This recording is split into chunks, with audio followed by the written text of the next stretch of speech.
Roll call, please. Mayor Larkey, Here. Councilmember White, Here. Councilmember Thompson, Councilmember Davidson, Here. Councilmember Pryan, Here. Councilmember Lawson, Here. Councilmember Richardson, Here. Councilmember McCallum, Here. Councilmember Johnson. Here. We have a quorum. No personal appearance. E, presentations, Belton High School traction team, sorry. Come on up.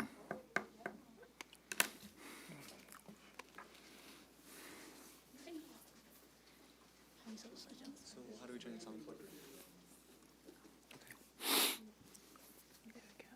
Hi, we're the high school attraction team. We're an organization that helps promote traffic safety in high school students and teachers. To start off our presentation at State, we presented about Belton in general, describing how we have a lot of roundabouts in our town, and that is why we chose our year's problem to focus on roundabout safety this year. Then we talked about how we have up to 4 roundabouts going to high school every single day for teachers and students. And we just talked about how we have approximately 1,200 students that go to high school, and that's why we chose roundabout safety.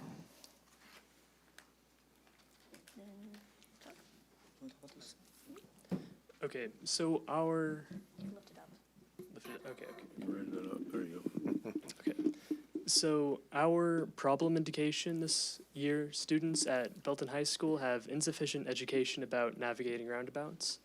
Our goal was students at Belton High School will gain an understanding of how to use roundabouts so that all entrances to the school will be safer and more efficient. And our plan was to send out a survey about roundabout safety, connect in the AAA BUPD challenge, host events like First Impact, Trivia Night, Save a Life Tour, connect with a guest speaker, interview staff, students, and community members, and educate our students' community with informal videos and collect data. So surveys were filled out by students, school staff, and community members. And some questions were like, do you think students receive enough education about how to use a roundabout safely?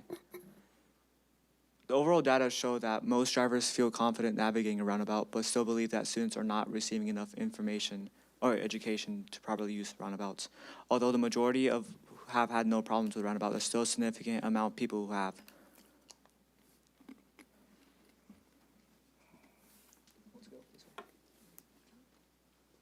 Okay. So the City of Belton, Cass County, and the Belton School Board pledged to buckle up, phone down. The traction team presented proclamations that were adopted by each group. Proclamations are documents to raise awareness, celebrate community milestones, or honor causes.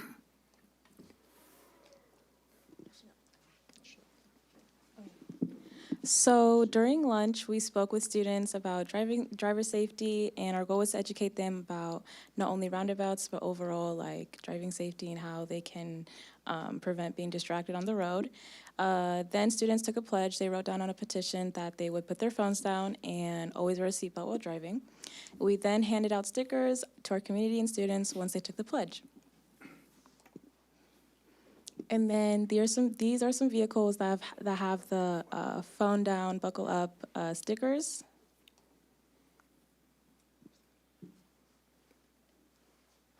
So we held a workshop at the high school and we talked to parents about how to teach their teenagers and children about driver safety and how to navigate around roundabouts.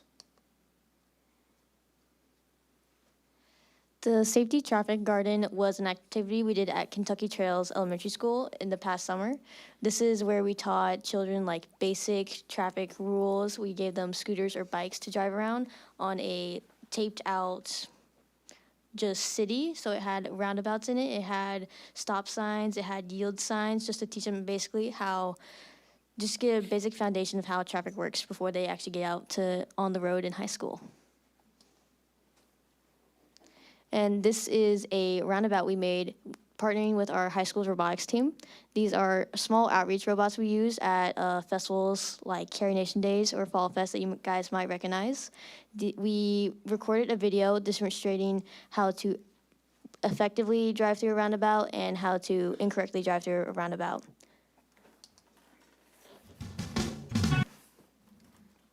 the sound.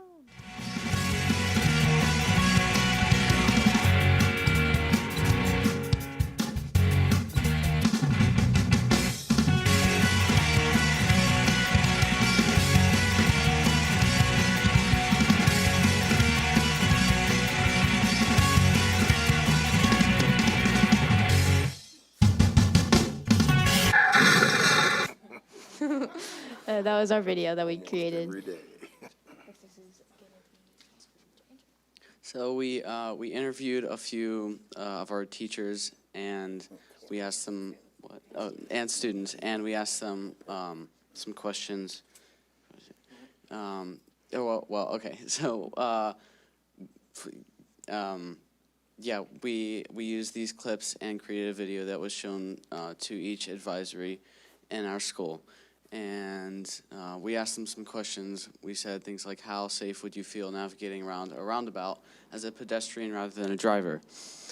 And do you think roundabouts help or hurt the flow of traffic during busy times, like when school lets out? Have you ever seen problems at roundabouts? If so, what is the most common problem you've seen? Are roundabouts safe for pedestrians? Have you ever been injured in a roundabout because of a driver error? Do you believe that focusing on teaching roundabout safety is something that students need? And lastly, what do you think people need to learn about roundabout safety? These are just some important questions to consider. Do you see someone not? I see it all the time, because I go through them all the time, so, Every time I go through them, yeah, you see people not paying attention. I think people sometimes don't know they gotta yield. I always tell people, just look left, and if you see nobody on your left-hand side, you can go, but it seems like, especially around a high school, there's always people, someone not wanting to stop.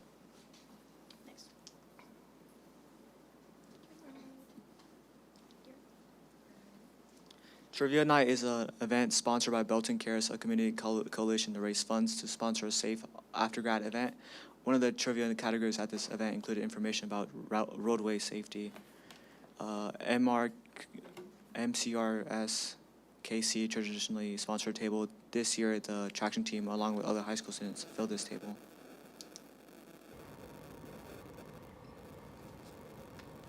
We partnered with Officer Sean Myers, who is here today in the back somewhere, but he helped us record videos of drivers going through the roundabouts, and to use these, we counted the amount of people that did not yield or did yield to create data based off of that. We did this 2 times, and we plan to do it again after we've shown the results to the rest of our school, to then redo the drone footage to see any improvements. This was a program that we adopted into our school this year as a first time. It had 2 simulators on it. One was to simulate driving while texting. It had a phone that texted you every 12 seconds that you need to respond to while driving. You can see in the top right corner. In the middle is a simulator that tried to simulate driving under the influence. It had a delayed reaction time when you would move your head around and turn the steering wheel to simulate a slowed down reaction time. And we showed this to all of the senior class at Belton High School throughout the entire day to show them that you can't multitask. You can't text while you're driving effectively, and you should not drive under the influence because it is dangerous.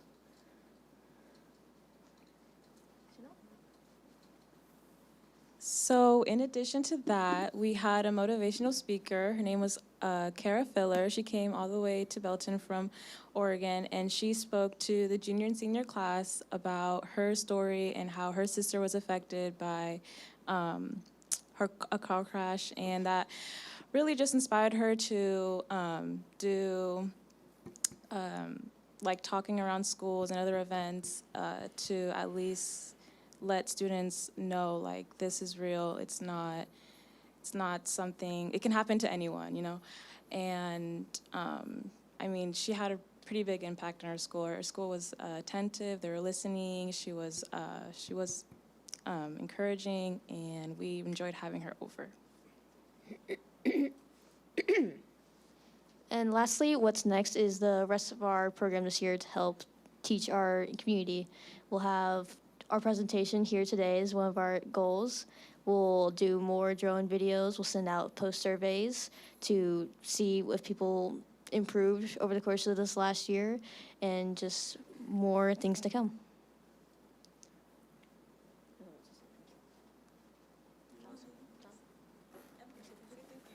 Good job. Lastly, we just want to thank everybody, such as the Belton Police Department, the Cass County Commission, citizens of Belton, as well as its lawyer, mayor,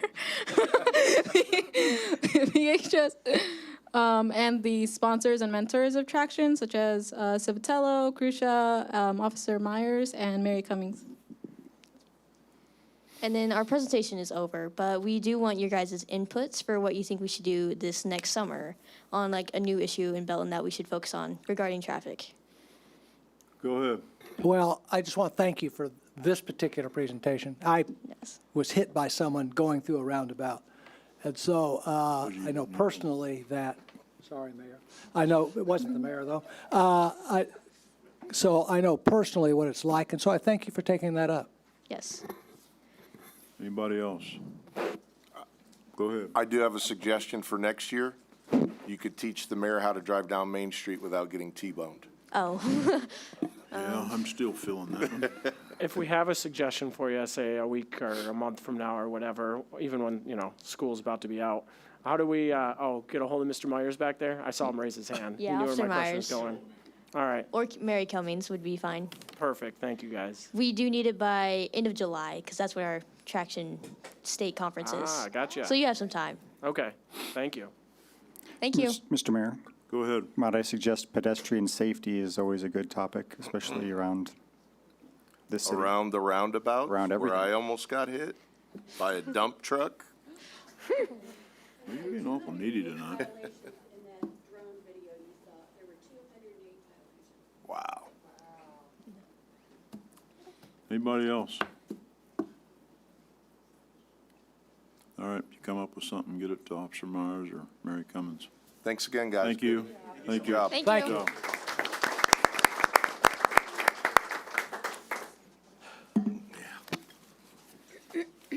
you. All right.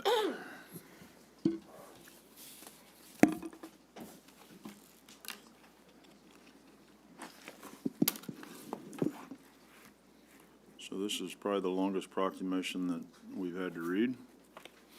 So I'm going to get at it. This is about tornado response appreciation. You're not going to come to the front?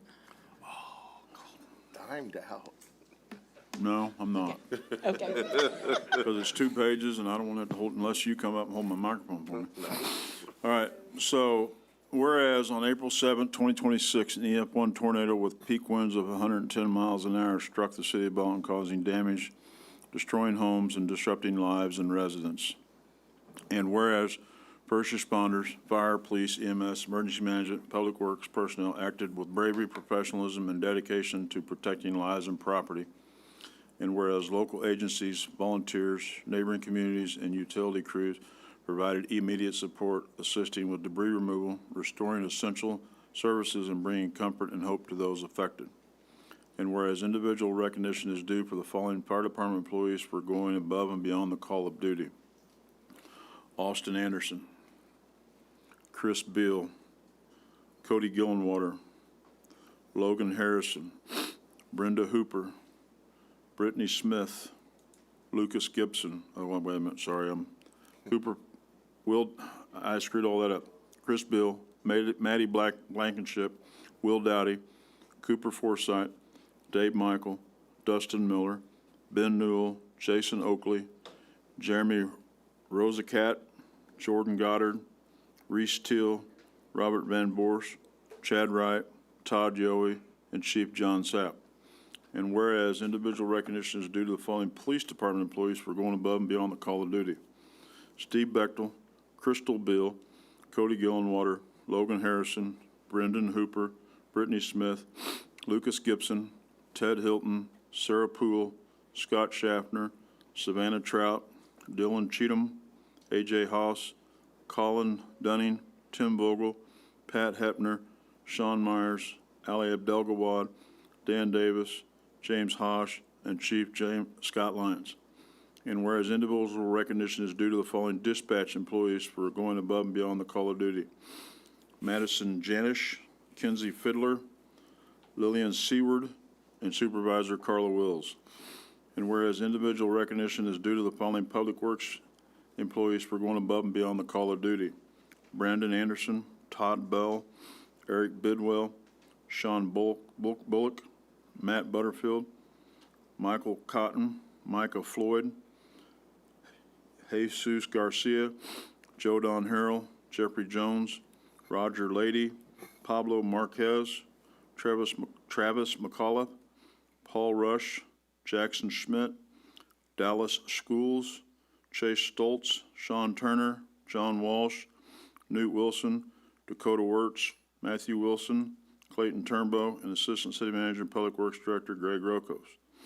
And whereas individual recognition is due to the following community development and communications employees for going above and beyond the call of duty: Greg Clayton, Demetrius Ramirez, Aaron Smolin, and Assistant City Manager Economic Development Mike Eakey.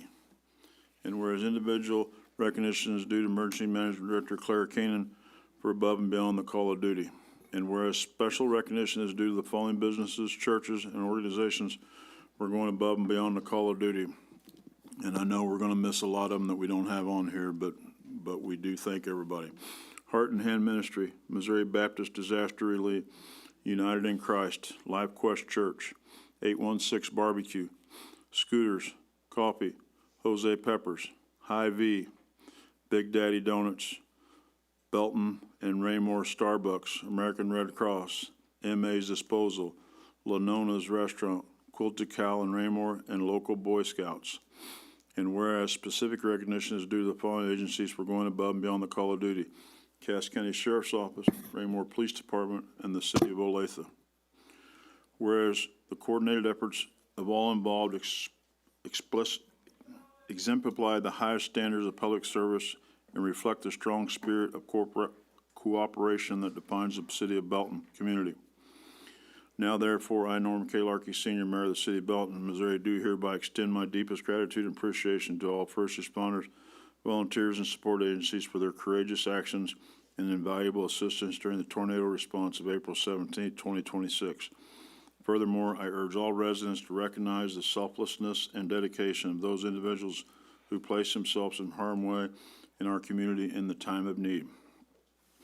In witness whereof, I, Norm K. Larkey, Senior Mayor of the City of Belton, Missouri, have hereunto set my hand and caused the seal of the city to be affixed at Belton, Missouri, this 12th day of May, 2026.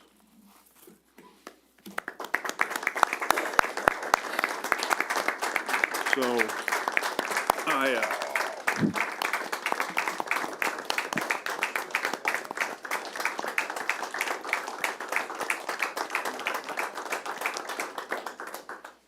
So, I'm going to say a few things now.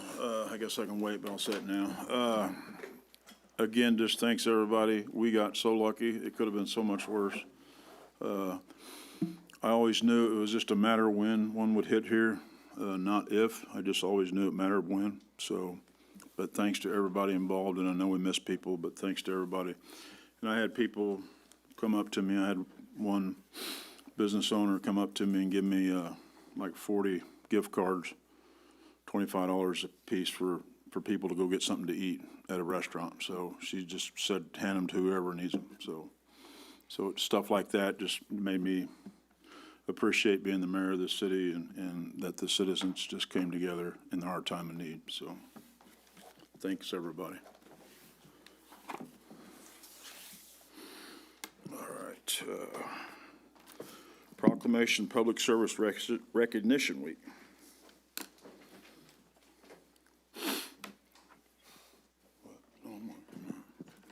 I will go to the front. What? I said I will go to the front. Yeah, he's gonna show you. That's all right. Is it? Yeah. Is anybody joining me as part of I don't this? think No. anybody's here. Okay. All right. Well, that may have been the longest, but this one's pretty good. Got some good tongue twisters in here, so I apologize in advance if I have to clarify myself. But proclamation that goes well in hand with what was just went through. We had Public Service Recognition Week. So whereas the week of May 3rd through May 9th, 2026 has been designated as Public Service Recognition Week to honor employees of the federal, state, and local governments and members of the uniformed services who are entrusted with missions fundamental to the United States and deliver services upon which Americans depend. And whereas Public Service Recognition Week provides an opportunity to recognize and promote the important contributions of public servants and to honor the Americans who serve their country, states, and communities at all levels of government and as members of the uniformed services. And whereas millions of individuals serve the public in government service and as members of uniformed services in every state, county, and city across the United States and around the world. And whereas public servants make substantial contributions to the economy, managing public lands, infrastructure, financial systems, research institutions, and regulatory frameworks that undergird private sector growth, protect consumers, and sustain conditions for a competitive and innovative marketplace. And whereas public servants are critical to protecting the safety and security of the American people, working every day, often at great personal risk, to prevent harm, respond to crises, and safeguard the lives and well-being of the communities they serve. And whereas public service is a noble calling involving a variety of challenging and rewarding professions, and highly skilled and trained individuals offer their knowledge, effort, and expertise in support of the public good. Now, therefore, Norman K. Larkey, Sr., Mayor of the City of Belton, Missouri, does hereby commend the dedication, professionalism, and patriotism of the public servants of the City of Belton who deliver essential services to the Belton residents. We recognize this indispensable role of public servants in strengthening the Belton economy and protecting the safety and security of the public. We honor the contributions of all public servants during Public Service Recognition Week, May 3rd through May 9th, 2026, and throughout the year. In witness thereof, Norman K. Larkey, Sr., Mayor of the City of Belton, Missouri, has hereunto set his hand and caused the seal of the city to be affixed at Belton, Missouri on this 12th day of May, 2026. Did it.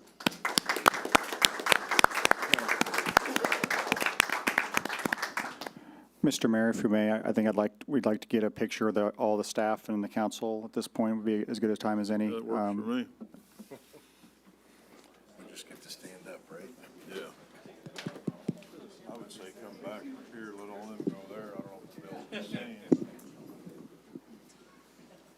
Who's taking the picture? Yeah, who's gonna be in the picture? Greg's got to take it. Mike's got to be up here. Are you hiding behind me?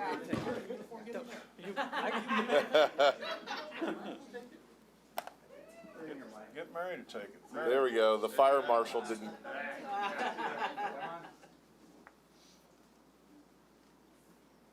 I'm gonna need you guys to slide a little tighter on both sides there. Pretend like you like each other. Pretend like you guys like each other. All right, Mayor, without the rabbit ears.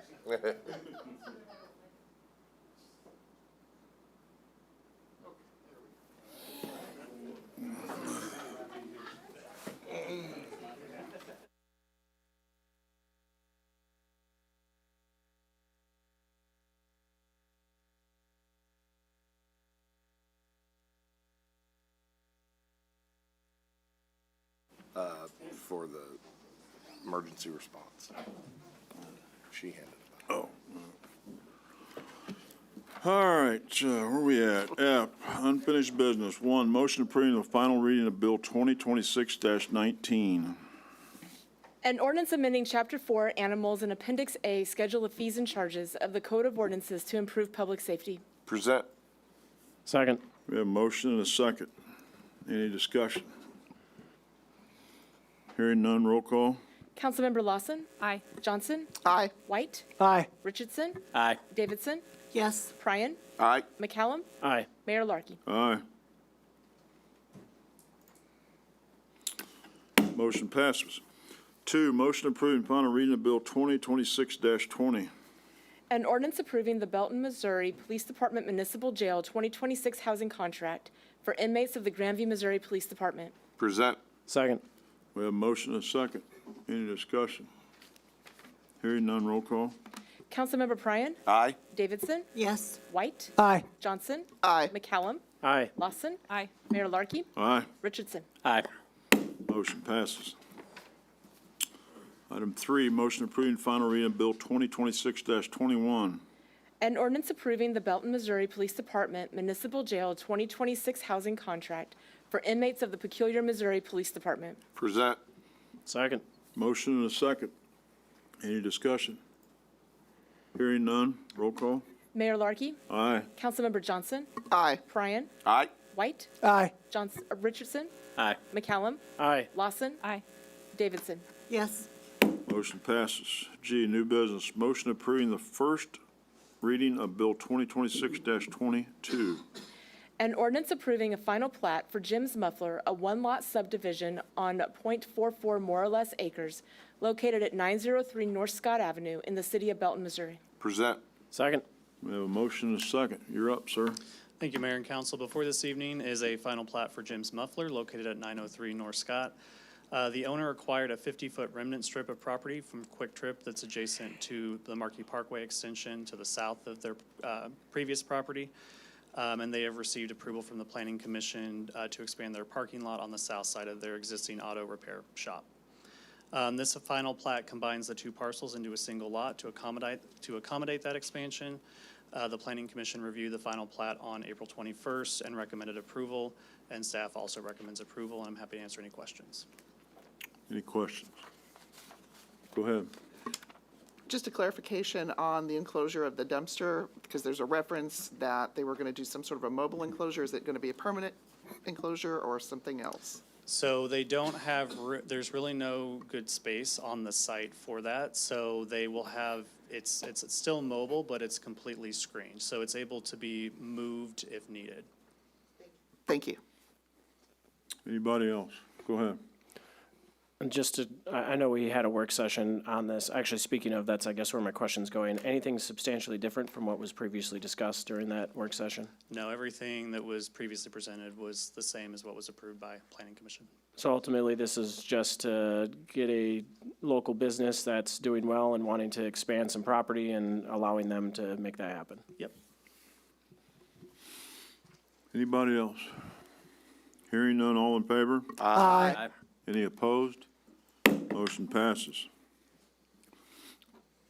Item 2, motion approving the first reading of Bill 2026-23. An ordinance amending Articles 2 and 5 in Chapter 10 and Appendix A of the Unified Development Code related to permitting and inspection processes and related fees. Present. Second. We have a motion and a second. You're still up.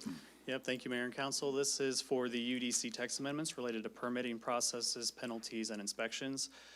These amendments were discussed with the council at work sessions in February and March with the purpose of expediting permitting and inspection timelines and adding penalty fees to achieve compliance for violations of the code. The Planning Commission held a public hearing on April 21st, at which no one spoke in favor or in opposition to the amendments. And the Planning Commission unanimously recommended approval of the amendments, and staff also recommends approval. Happy to answer any questions you may have. Any questions? Go ahead. The ordinance creates a minor permit and a major permit classification. And it states that the building official has the final authority to determine which classification applies. Correct. Is there anything to ensure that that's going to be treated fairly across the board, or is it just whatever he says, that's the way it goes? The building official and I coordinate together to make sure we're in agreement in that interpretation, but we've tried to lay out specifically what classifies as a permit as a minor versus a major, and it's really the length of time that somebody could reasonably get a permit approved and finish any corrections to the code. I didn't see anything in there where it kind of classifies a minor and a major that I saw, and is there going to be any kind of appeal process in case Yes, statutorily and under your guys' code, building code provisions and provisions from the UDC are appealable to the BZA. And the interpretation of those are also appealable to the BZA. Okay. And just real quick, on that same line of thought, can you share, I understand it may not be a hard deadline, but can you share generally where we start to get major versus minor in terms of that length of time, since that's the primary differentiator? Yeah, so minor is work, and it's kind of defined in there. The minor is for scope of work that can generally be completed within 7 days. And there's no plan reviews that are required, just a permit. So those are typically electrical, mechanical, plumbing, water heaters, roofing, driveway additions, and fences. And they typically only require one inspection. The major permits are pretty much everything else. So things that require signed and sealed plans with them and typically require more than one inspection. So that's spelled out in section 10-59. Thank you. Anybody else? Hearing none, all in favor? Aye. Any opposed? Motion carries. Item 3, motion approving the first reading of Bill 2026-24.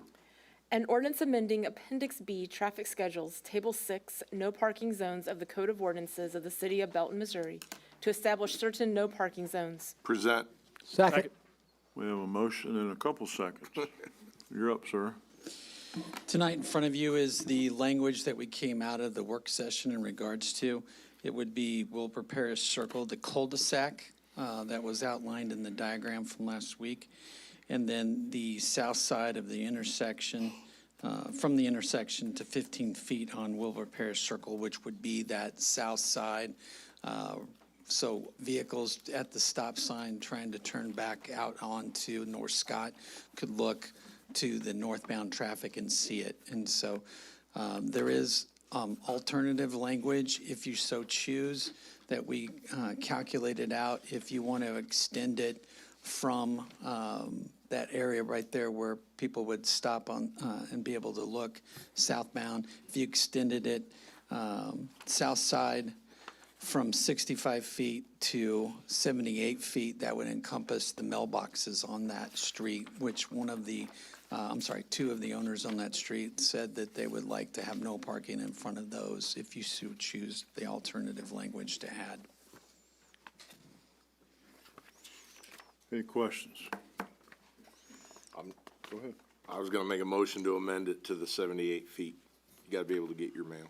Second. Can Well, hold on. can we talk about where that is in the ordinance? Where can you show us? It's, the way the ordinance is written, it is the 17 feet of Wilbur Parish Circle. On the south side. I see that already in Exhibit A. It was what was proposed to go into the ordinance. It's under Appendix B, Table 6, down the line where It's already in there. Wilbur Parish Circle. That's what we're You don't need- proposing. You don't need an amendment to the ordinance. No, at the council meeting where we talked about it at the work session, there was discussion to leave it as that, but if you wanted to extend it to the mailboxes is the alternate. That you would have to accept or propose this secondary language. Does that make sense? Yeah, so it based on what you're saying, it changes it from, what'd you say, 60 feet to 78 feet? Yes. 18 feet. Yeah. So that would be a motion to amend Exhibit A of Ordinance 2026-24 to change the language in the Wilbur Parish Circle portion to south side from the intersection to 78 feet. To 78 feet of Wilbur Parish Circle cul-de-sac. So moved. Second. We have a motion and a second to amend as everything you just heard. Any discussion on the motion to amend? Hearing none, all in favor? Aye. Any opposed? Motion passes. Now we're back to the motion as amended. Any discussion on the motion as amended? Go ahead. Go ahead. Sorry, Chief, I will have some questions. You can sit for it. Not going to offend me. What is our normal process when there's for, creating a no parking zone on a public street? Is this how does that occur? Do we have a procedure, policy? Yeah, the procedure is that it comes to the police department, and I usually check into those things and involve the traffic unit, uniform patrol, but I also work with Public Works and Fire in regards to those issues. And so it could come to us as adding no parking, or it could come to us as taking away no parking. Okay, so it's ultimately just a request that comes in? Yes. The request comes in, and if we do an internal staff review, whereas if we want to recommend the change of the request, then we would bring that to council unless otherwise directed by council.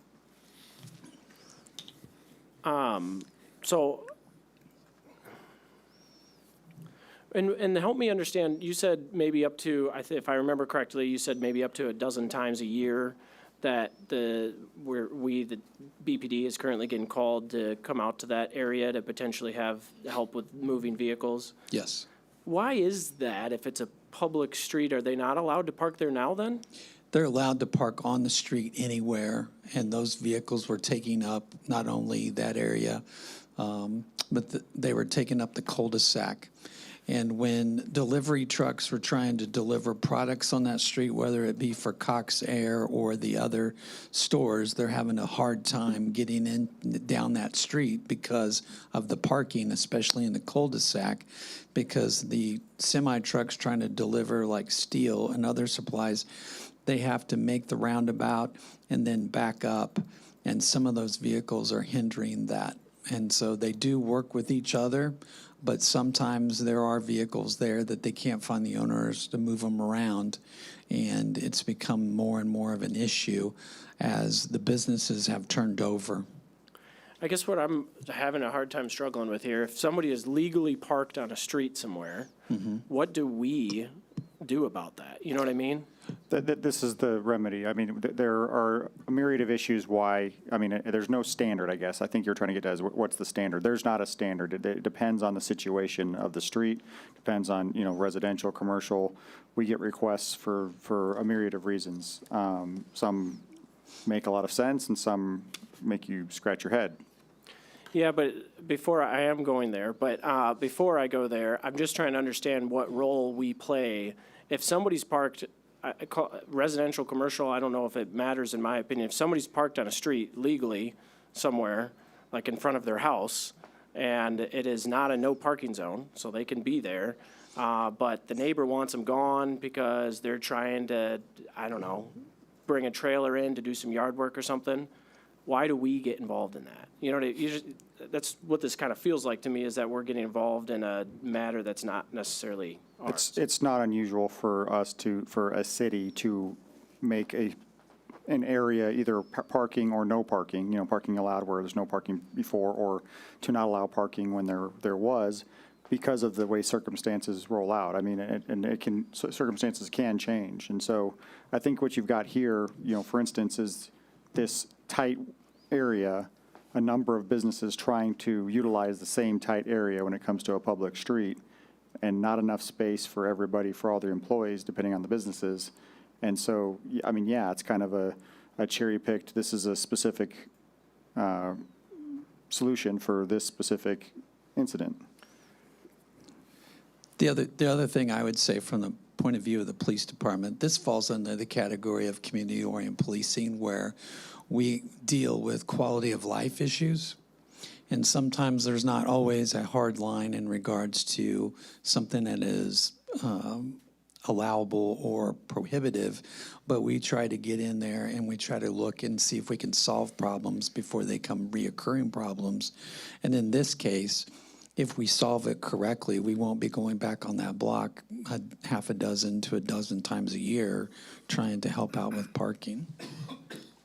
Councilmember, I would also note that section 13-3224, as part of your traffic code provisions, states that a person may not leave unattended any motor vehicle on any roadway or highway in this city so as to interrupt the normal movement of traffic or which causes a hazardous condition by doing so. So when the PD is having to go out to move cars because trucks for a business cannot get down the road due to a parked vehicle, that would be leaving a car unattended, making the use of the road. So I want to be very specific. What I'm talking about is the cul-de-sac and not the 78 feet of roadway that is inhibiting a federal mailbox as well as a street view. I mean, there's a safety concern, there's a federal, I mean, I'm actually fully in favor of that piece of it. I'm just not sure if, just because somebody asked nicely that we should be necessarily involved in, making an entire cul-de-sac no parking. Is it safe to say that every section of street in here gone through the same process over the years in general? Is it safe to say that? A lot of them have. I mean, I know a lot of them are old, but there's been concerns that got brought up to the city, and the city looked at it, and then the city council determined. I think you can make an argument that economic development is not just recruitment of business, but retention of business and helping the local economy. And when a situation like this arises and it has a negative effect on a business's ability to operate, we can make a change here that seems to work for most, if not all, or maybe risk losing them to somewhere else, and then there go the jobs. I mean, I'm just thinking, for instance, and I don't here's why disagree, we and might get involved. I'm not opposed to Cox Air or the other business that's on that cul-de-sac, but there is another business that will potentially have an issue with parking now, right? So it's not going to not, there's other people impacted. Cool. That's all right. Cool. You sure? Go ahead. No, that's all right. I'll be quiet. Go ahead. Well, from the fire department standpoint too, there are problemed areas when they've been built in prior codes, right? So when fire prevention goes out, when we're initially building these now, we're making them big enough to turn a fire apparatus around in. And so if you go to an area that's commercial and you fill it full of vehicles, it's impossible to get the apparatus close enough to do the job they need to do in that moment. So it's trying to find a balance to go, what's the safe access when we really need the access versus a place for employees to park as well. And like I said, I fully support the safety aspect. I don't know that the end of this cul-de-sac is fully on that safety aspect. Have you driven a fire truck through them yet? I have not. But I understand what you're saying. Yeah. Go ahead. Can't you also get involved within like private parking lots? As for, say, handicap parking spots, if somebody needs a handicap parking spot or a business is like, we have none, can't they, doesn't that have to go through the police department, even though it's private parking lot? There are a difference in parking spots on private property that we can enforce, and there's ones where we cannot enforce. And a lot of times it's based on the color of the signage. And so, but we do get involved on private property when it comes to those types of things. But we would not become involved in like ones that are designated for military veterans that I've seen in the community. Those are not enforceable. Or there's other types of special parking that is not enforceable. I was just going back to one that we had where they were wanting a handicap parking spot because there were none in front of this business. And they ended up finally doing it, but that should be able to be through the police department, I thought, where they could call and say, hey, I think we need a handicap parking spot because there are none here, but. So handicap parking on private property is typically handled through the ADA. So ADA requirements don't trigger until certain improvements are made specifically on private property. That's why all new developments, post ADA all have significant amounts of handicap parking spots and older ones don't.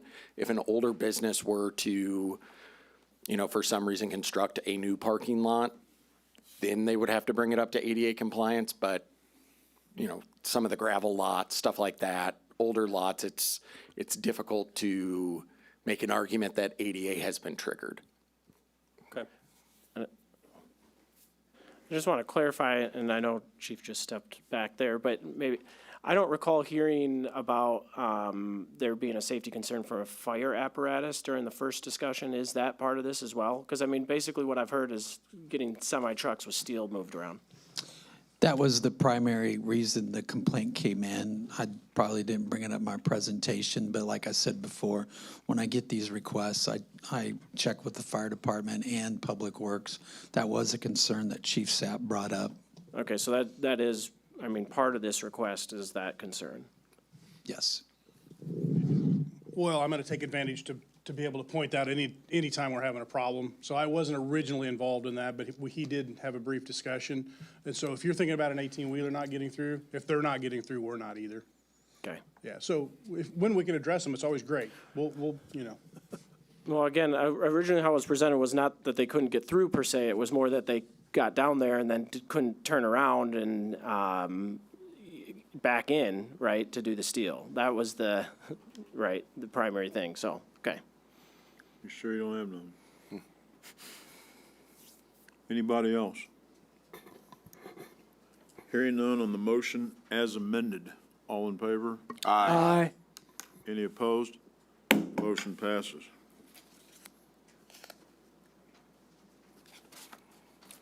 Item 4, motion approving first reading of Bill 2026-25. An ordinance amending Chapter 2, Division 4 of the Code of Ordinances of the City of Belton, Missouri by clarifying the procedure for return payment fees. Present. Second. We have a motion and a second. There you are. You're up. So this should be really quick and simple. Non-sufficient funds fees, we do charge those to our customers who, where we have return checks and return payments from debit cards. There was an instance, I believe, in community development or licensing where a person had applied for a license and the payment was returned, and then the license actually wasn't given out because they decided they didn't want it, but we did not recoup the return payment fee. So putting this in place codifies that, solidifies that, and actually puts in writing a process that we can go through. So perhaps next time someone applies for a license or any other circumstance, we can recoup that fee at a later time. Any questions? Any questions? Go ahead. So that's on like credit cards, debit cards, And return checks, correct? and return checks. On the credit cards or debit cards, let's say somebody got their debit card stolen, which I have multiple times, and I enter that in to pay, let's say, my water bill, and it comes back declined. The credit card company is charging the city? So if the payment actually goes, if you immediately get a decline or whoever who's stolen it, as long as it doesn't hit the bank and get returned, but sometimes it will actually hit the bank, and then, yeah, they will charge us to return it.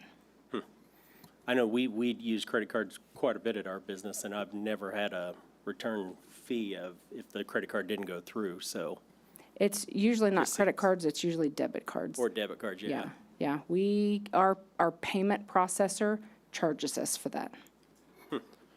Did I hear you properly say that, or did I hear you properly? I worded that poorly. Did I hear you properly in that you said that we currently charge is just this one-off situation that we don't? Well, no, we are charged by the bank a fee if there is a return payment. We don't have it, it's a practice everyone does. This is specifically saying that we can go after, the only way that we can currently go after someone right now, say a utility account, we can put that fee on their account and recoup it that way.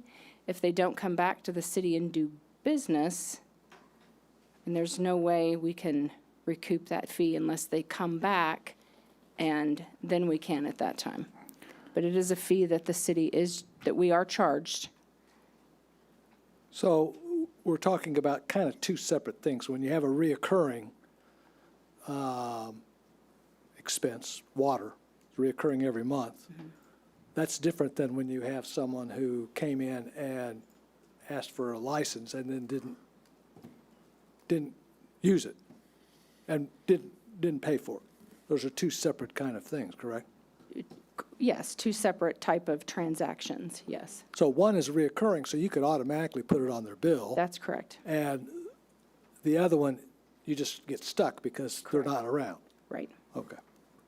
Mr. Mayor, if I may. Go ahead. The permitting was just a demonstration of why it's necessary to codify this. This is a policy that's in place. This is a practice that's already in place. We're asking to codify it, which would allow us, in an instance like this, when someone would try to purchase a permit and we get charged, for us to be able to recoup that. That's what the codification is. The fee for the return check, return debit is already there, that we already charge. We just can't go after someone who doesn't have a recurring bill, like a water bill. There's no way for us to recoup that if they jump ship, essentially, unless we have it codified, if that makes any sense.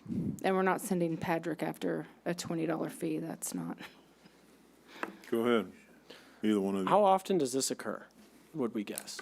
NSF fees or the one-off where we can't go after No, it? in general, the NSF fees. I mean, we, often, Often? Okay. Do you know what often means?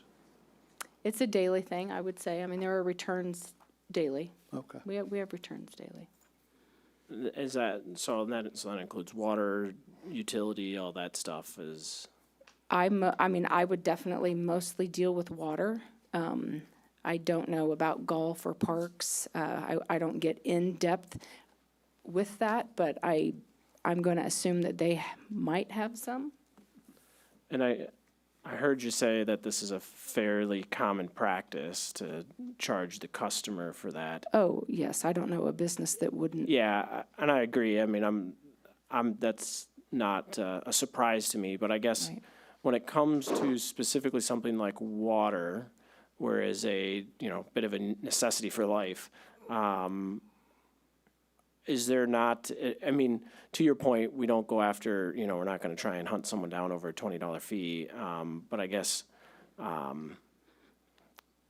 is there at some point, do we have a grace period built in, or you know what I'm getting at here, like, can we? There's definitely a grace period built in. I mean, we're not going to shut someone off immediately because they have the fee unless they're at the end of their due date and the end of their extension period, and then we have a return. I mean, so that grace period is at least 6 weeks. So to put any more on that, I mean, we're not going to do that. But again, at that point, they've already been extended out a month past their due date. So Go ahead. Oh, go ahead. So debit cards, yes, you pay your water bill with the debit card. It gets declined. That bank is now going to charge the city so a fee? our payment processor charges us a fee. Correct. Yes, What is the fee on a declined debit card? $20. On every debit card? I mean, yeah, I mean, if it comes back to us, that is what we are charged. So going towards golf and parks, I mean, golf, I know you guys use credit card machine out there, and if you swipe that credit card and comes back declined, you get charged the fee? No, if it comes back declined, then it hasn't actually gone through. So for us, they go online. This is not like a Right. point of sale. Okay. They have gone online and they've paid a bill. And it comes to us, registers, actually posts to their account. And then it takes a little while to actually for our bank to hit their bank. And then we get a return payment. It's not a point of sale. A Okay. point of sale, you'll know right then and there, no, we do not get charged for that. It just declines it right there. Automatic payments, if people sign up for automatic payments and they change their account number, or I don't know, there are silly things that we see all the time, and that can charge or cause a return payment fee as well. Anybody else? Hearing none, all in favor? Aye. Any opposed? Motion carries. 5, motion to approve resolution 2026-51. A resolution approving an agreement with Bamboo HR for Human Resources Information Systems Services. Present. Second. We have a motion and a second. You're up. So Bamboo HR is the HRIS system that we use for our applicant tracking and some other employee tracking information. It's not our employee of record, and it's currently under Central Square Finance Enterprise. The integration that we thought would come from that isn't what we ultimately wanted. So right now, Central Square Finance Enterprise is a reseller of that. And this document is basically asking that we can sign the service agreement on our own, so we own the data and we can make changes without going through another company. So the recommendation is to sign or approve the agreement with Bamboo HR directly. Any questions? So we skip the middle. Yes, And magically, it saves us money. Isn't that funny? yes. And we did, to be fair, we did take a few services off that we thought were unnecessary because of the integration, so. And mine is more for Patrick. I understand it's a boilerplate contract, but why are we going through Utah? Yeah, so we reached out to Bamboo HR, asked them to change it, asked them to utilize our kind of standard form superseding addendum to remove that. There's also some indemnification stuff, some confidentiality stuff, none of which is applicable to us. They said they do not accept superseding addendums. They do not do any changes to their contracts whatsoever. So it was discussed internally regarding the necessity of Bamboo HR and the services that they provide, similar to Amazon, Apple, those sorts of other large tech companies that we have agreements with where all of that stuff is also changed. And given the necessity of the service and then also the fact that this is essentially month by month, it was one of those things where it's, hey, let's just take the risk. If anything truly occurs, we can terminate immediately and not continue on with the service. I figured that, but just wanted to ask. Anybody else? Hearing none, all in favor? Aye. Any opposed? Motion carries.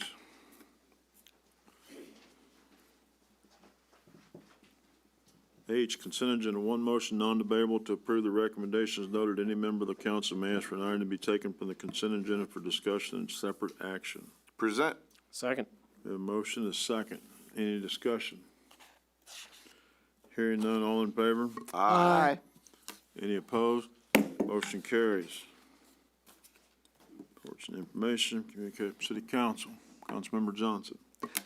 We had the coalition had the Sip and Stroll on Main Street last weekend. I think it went really well. We know what we need to do to make it better for next year and looking forward to that. The coalition will have its monthly meeting on the 26th of May at 4:30 at Random's Coffee. Councilmember McCallum. All right, I'm going to take a moment and say hi, Mom. Happy Mother's Day. I hope it was great. I hope all the moms enjoyed their Mother's Day out there and had some peace and affection over the weekend. I also had the pleasure of taking my kiddo to the youth fishing derby this last weekend, and it was a really great day. And it's just really awesome to see a bunch of young folk interested in outdoor activities.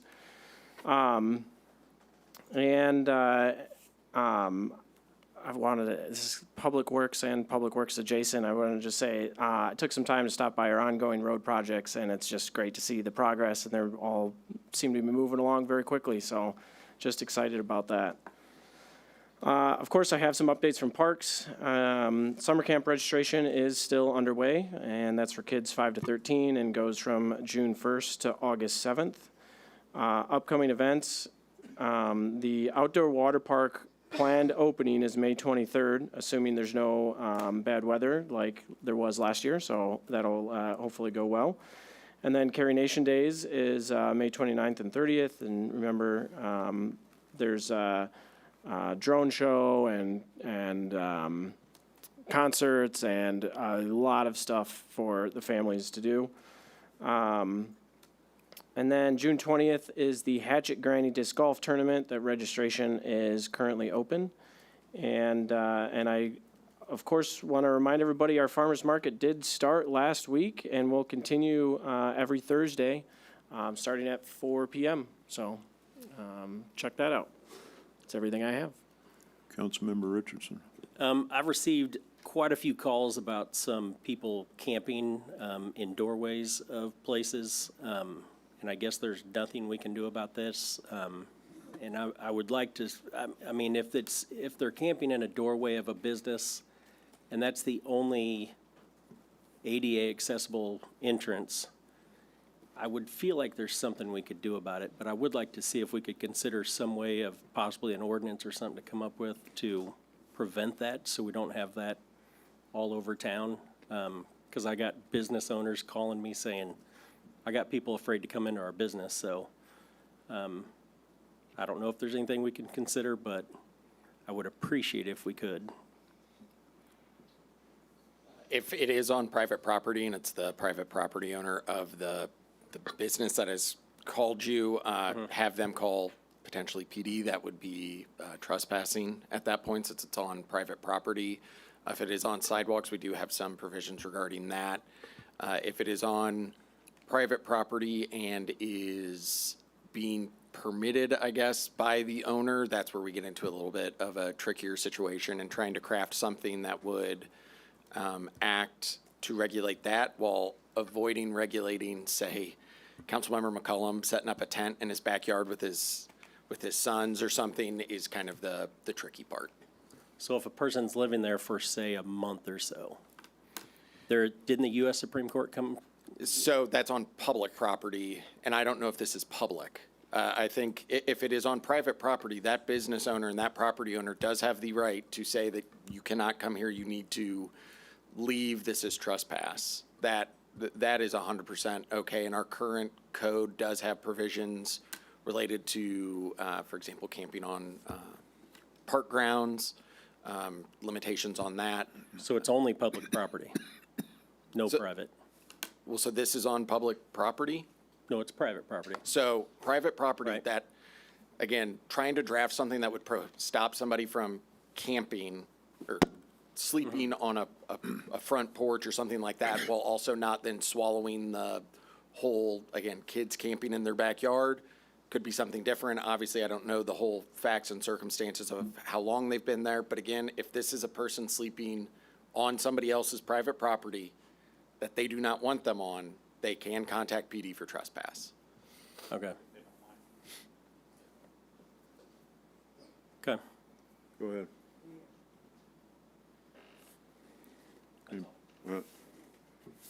Councilmember Lawson. I missed the last meeting because it was the second grade concert, and that's a can't miss event, but I did want to take a moment and say great job to everybody with the city, staff and people that volunteered after the tornado.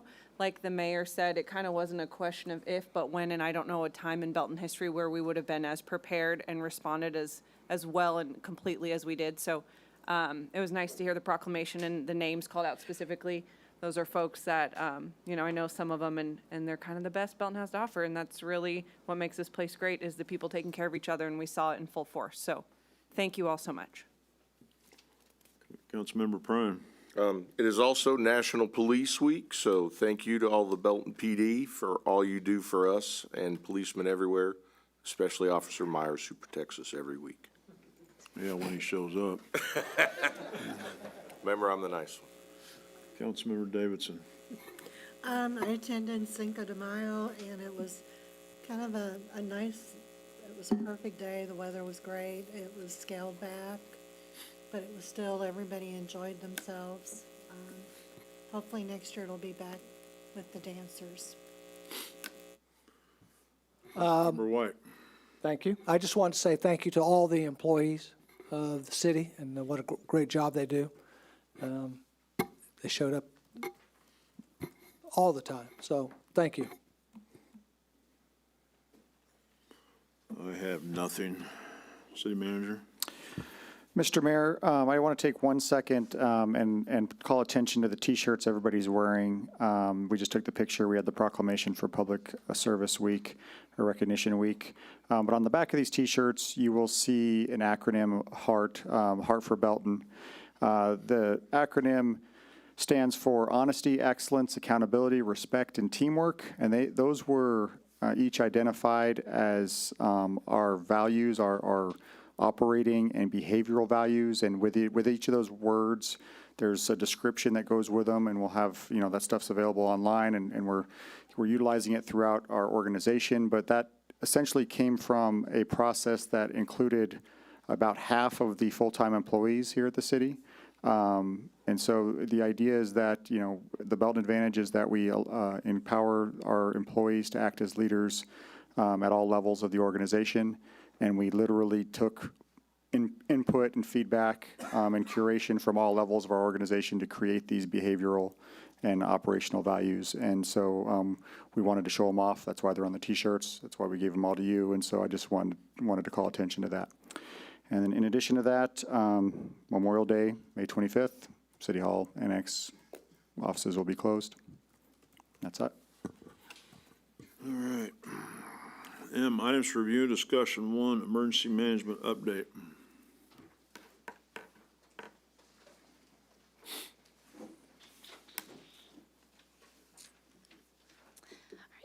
Good evening, Mayor and Council. I am here to just give an update on the different happenings we have going on in emergency management. What this presentation is going to focus on is just 3 main areas: preparedness, coordination, and community engagement. I'm going to talk about our LEOP workshop series that we have started, kind of what we're seeing from the discussions with those, and then different events and things we've been out in the community and what we have coming up. So the LEOP workshop program, this is to not just build a stronger LEOP, but it's to review what's currently in our operations plan and comparing it to how we actually respond as a city. We want to make it a usable document. We don't want it just to be a large book that sits on a shelf. We want people to be able to access it and understand their roles, responsibilities, should we have in situations that they need to respond to. We've had we've had 4 workshops so far. We just had one this morning over Annex B, which is communications and warning. But so far we've gone over the basic plan and introduction to the EOP and the workshops, and Annex A, direction and control. So we will continue these kind of on a monthly schedule through July 2027 to get through Annex Q. And taking what we are learning from those workshops and making sure we are updating our plan to be accurate.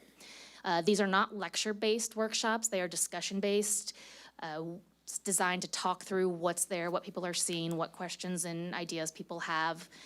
We will throw out different scenarios. Some of them will have specific exercises where they will have a scenario they'll read and work through how the response looks for that.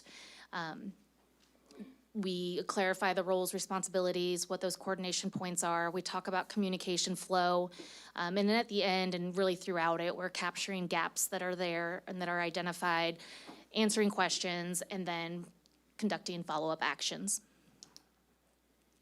So far, what we're seeing, there is an increased clarity in roles and responsibilities, and we're already noticing a stronger coordination across departments. We have the right people at the table who are talking with and interacting with departments that maybe they don't see in their day-to-day operations. So we are already building that stronger coordination. We've already identified improvements for operations. Sorry. Time's up. Yeah, so I'll go quicker, sorry. Talking about like communication flow between departments, resource coordination and tracking. What does that look like?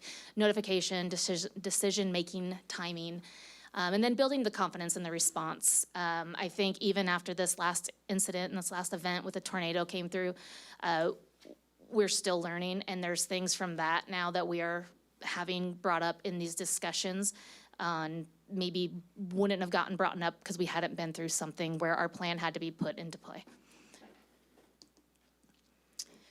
Moving on to community engagement, really preparedness starts with the public, and I'm trying to be out at different events, educate folks on what emergency management is, but then also what they can do in their personal lives, in their homes, in their work environments to be prepared as well. talking about early education, family preparedness, giving them simple resources to start that preparation process, but then also being out in the public, building that trust and visibility, and making emergency preparedness approachable and practical. So these are just some of the recent events that I've been at. We had the Touch a Truck at Grace Early Childhood Care and Education Center.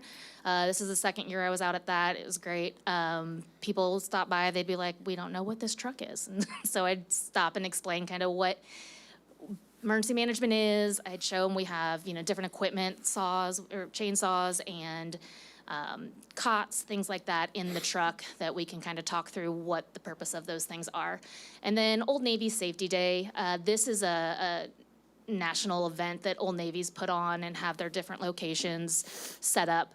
So I've been out there now 2 years again. They have their own safety information set up at a table, but then they make space for city departments, police, fire, emergency management to come out and talk more preparedness. I posted about it on social media. It's a casual setting. It was nice to have people actually come in and say, oh, I saw your post, and they just wanted to come in and talk about emergency management. So I was like, this is kind of cool. So other opportunities, it also gave us time to connect with the business itself. In your folders there I dropped off, those are just some examples of the different outreach materials I've created and distributed in the different city buildings. At different events, I pass them out as, people are coming by. We had them at Old Navy to pass out and let people take.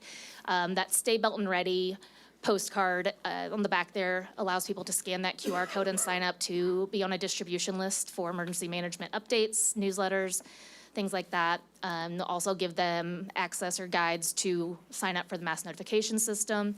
That is a simplified version of what is on that sheet on the right there, just with some more information on the flyer there.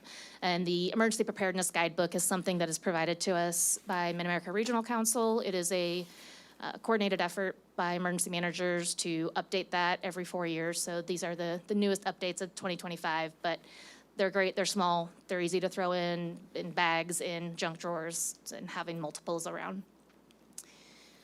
Also continuing with the Belton Ready Business Outreach, that is also in your guys' folders there, kind of the information that I've gone around to pass out to businesses and still continue to do so. The goal of that is to build business partnerships, but then also act as a resource for preparedness, making sure they've got their continuity plans in place, or if they ever need accesses or resources to help with trainings, exercises. Building those relationships before we have an incident occurs so that we can lean on each other. If they have resources or tools that they can provide to the city in our response, we already have those relationships created. We know who to contact. We are coordinating before we're in the middle of a disaster. Just looking ahead, continuing the workshop rollouts, continually going out to different community outreach events and finding opportunities to be out in the community, growing the Belton Ready Business Program, and then through all of this, along with the workshop series, is doing those ongoing plan updates and capability improvements, just as we continue on, as things come to light, not waiting until something happens and we have to change it then. That's all I got. So any questions? Any questions? Go ahead. Turn this on. Just curious, have you thought about putting booths up at festivals and stuff that's downtown? Yep. I'll be at I'll share in a booth with fire department, but putting stuff at the Carrie Nation Days in Fall Fest. So I've been talking with Parks for that. Go ahead. I appreciate the information. I also appreciate the ideology that while our response was good during this recent tornado event, there is always opportunity to make that better and improve it in the future and make sure that we have a more robust plan if we were to ever experience it again, which hopefully, I'm knocking on wood. I think this is wood underneath here. Never experience it again, but you never know, right? So. Right. It's very important to be able to say, yeah, we did a good job, but also, hey, maybe this is something we need to shore up. So that's, good to hear that ideology. Yeah, absolutely. Anybody else? Thank you. Thank you. Item 2, fireworks code.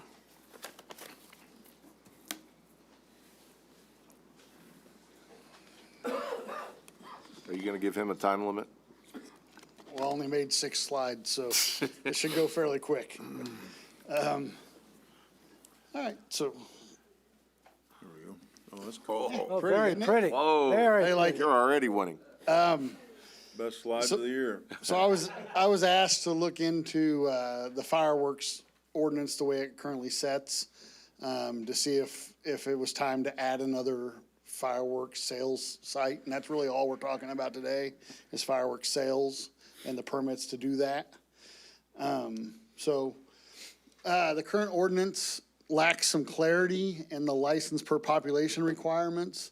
And as it stands, it really doesn't describe how to pick the new licenses. So just a little history about it. In 2010, they were working on trying to adopt an ordinance, didn't get adopted till 2013. Back then, actually, as you look through all the different sheets, they proposed 4 days of fireworks as opposed to the 28th to the 4th, a whole bunch of things like that. They decided to limit the amount of firework permits in this, or sales permits in the city. So prior to that, the fireworks sales tents were mostly unregulated. We had multiple tents in multiple locations. When I was a kid, I could walk down and buy fireworks out of a garage. I did it all the time. Feedback, he used to be an alderman here. I used to buy fireworks at his house. So feedback at Cambridge and why? Yep. So, it was a legal stand. So the firework ordinance that we adopted is adopted through the actual fire code. And there's been some changes over the years based on, just based on what neighboring cities are doing and safety factors. So currently, right now, we have permitted sales locations. We have the Belton VFW, the Belton Assembly of God, Life Quest Church, a group called Life 2020, and Heart and Hand or Heartland School. They kept the license so that they could keep it going, but they actually donate all their money to Heartland School. Heart and Hand does now. So the current city ordinance for sales, Belton allows civic organizations to have a permit based on every 4,000 residents in the city. Liberty, they require a special use permit. Blue Springs does civic organizations based on, they do 3,000 population. Lee Summit does not-for-profits up to 20 permits annually, and their ruling is they open the application and the first 20 get them. Wow. So it's first come, first serve. North Casey and Grandview don't allow them right now, although Grandview's talking about it right now, about sales and fireworks being set off. So here's what we currently have for our ordinance, and the part that's difficult on this is the not more than one license for the storage or sales of fireworks shall be issued per 4,000 population, and it doesn't give us anything else on that. So we've always used the census, which is every 10 years, but the reality is now my city's growing way faster than that. And so Blue Springs, they pass a resolution every single year based on the update or the estimate of the population. So that's kind of the route that I think's the best route, but that'd be up to you guys. I mean, is that something we could do easily enough? You know, maybe first meeting in January, set our population? Well, the estimates actually come out about mid-year, I think. They're actually about- Thursday. Yeah, they'll Or come out whatever- or whatever Thursday. day, So yeah. Blue Springs usually takes it the first meeting or second meeting in June every year. Or whatever. We could do the same type of thing. But if for some reason you're expanding one more license, June is virtually impossible to get for this coming because of the time that it takes to buy the fireworks I and all don't that think stuff. anything we do will affect this Yeah, year. that's It's all- correct. We it's just all- want to get it established because there's no clarity in our ordinance on how we're figuring that 4,000 population. Again, are we figuring off of the actual census every 10 years? Or are we figuring off of that estimate annually? So are you approving it for that July and that July only, or are you approving it for the next year? Well, so, and Matt can explain this better and I'll let him do it because he looked into the Blue Springs thing. I have two, but go ahead, Matt.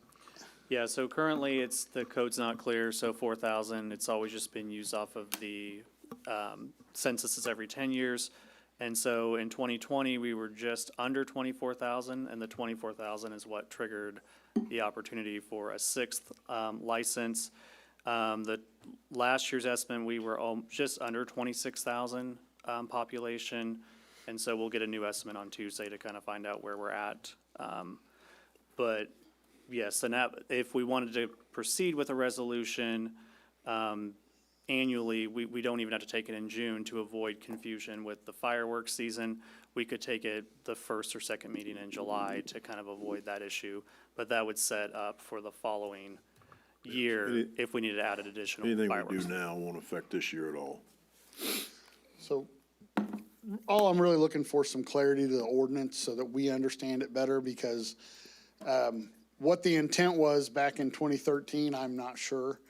They didn't really explain it, so I'm hoping that we can clarify that with this meeting or amongst you guys to decide if that's the route we want to go. So the goal of this information night is what population number are we going to use, the census 10-year or an annual estimated, and then what process to pick the next open sales license. So again, like Lee Summit, they do a first come, first serve for the 20 permits, and there's a rush. They open them at the same time, and then first 20 permits come in, get them. We've always kind of thought, and I know the mayor knows this, a blind draw where we'll put everybody's name in a hat or a bucket and they'll draw it out blindly, and whoever gets it, gets it. So that's kind of the route we're looking. So that's the two things that I really need to clarify with this year. So any questions? You can go ahead. Well, nonprofits that use this as part of their, I have to admit, my wife's part of Life 2020, so I have to set that up front. But there's nonprofits that use this as one of their major fundraisers. And when they're in a position to where they lose funding because they are not the first drawn, then they could go completely out of business because their whole process has been built on this. So I think when we consider this, we need to consider those types of things rather than just haphazardly say, the first 5 or first 6 or first 10. So how do you do it each year now? Do you, Right now, whoever has permits are currently still, based on that ordinance in 2013, that they picked 5 groups. That 5 groups have maintained that over the years. There may have been some changes throughout the years there, but there's always been that 5 groups. So once you have a permit, it stays with you until you don't pay for the permit the next time, until you don't reapply for it. Patrick, are we good with that? Yeah, I'm fine with this process. This was actually discussed about 5 or 6 years ago too, when there was a thought that our population had increased up again to, or at that time, to a number. And typically, unless you guys want to clarify it via the Blue Springs route, we are always just going to comply with the 10-year census. That is the, legal population mark.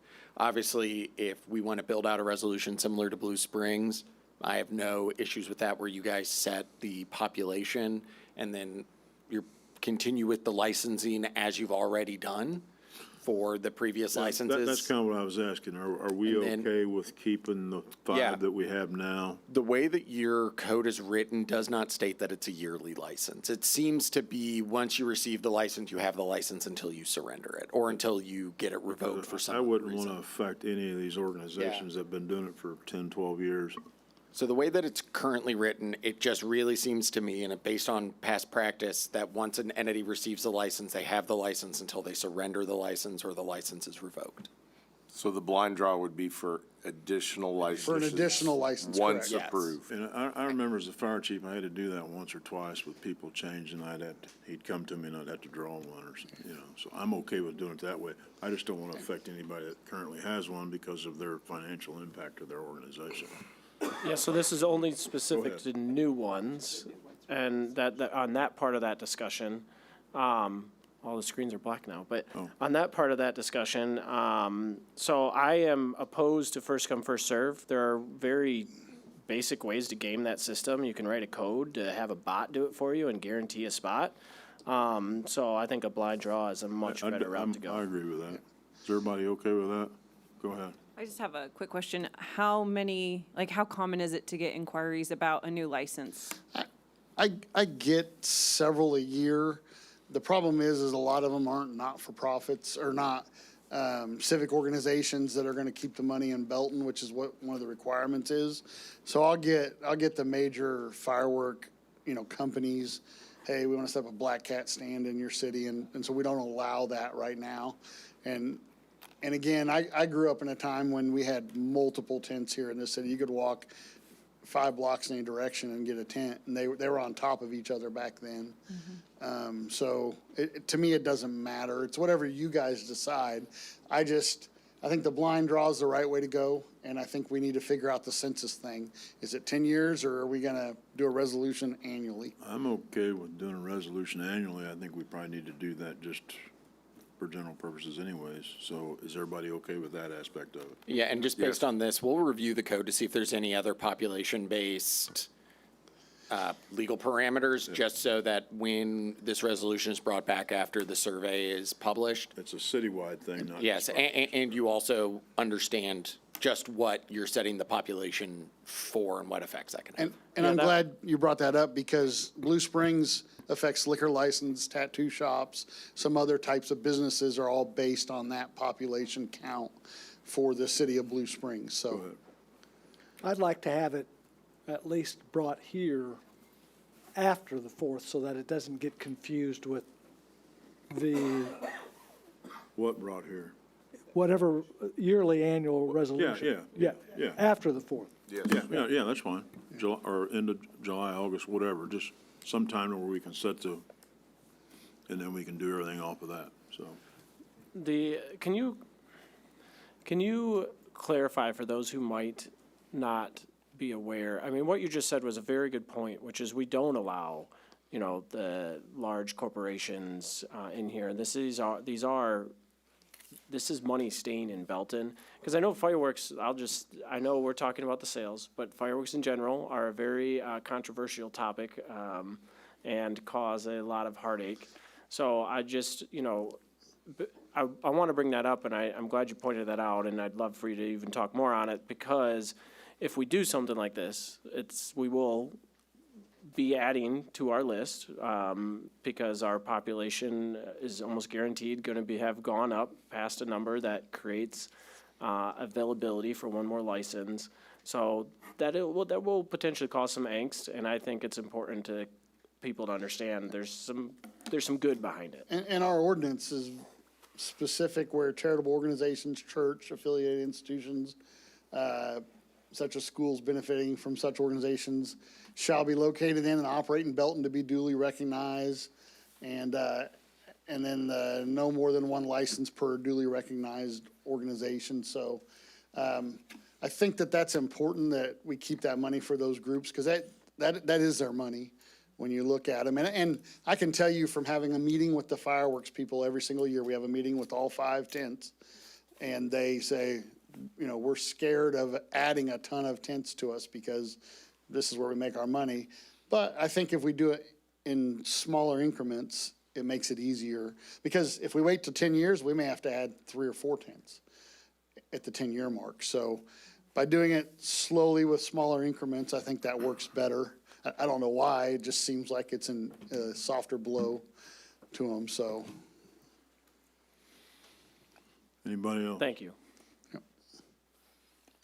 So, annual population estimate ordinance or resolution. We'll do it by resolution, just because if we're going to do it every year, it doesn't make sense to adopt that by ordinance. Yeah. Change, however, we have to rewrite this to affect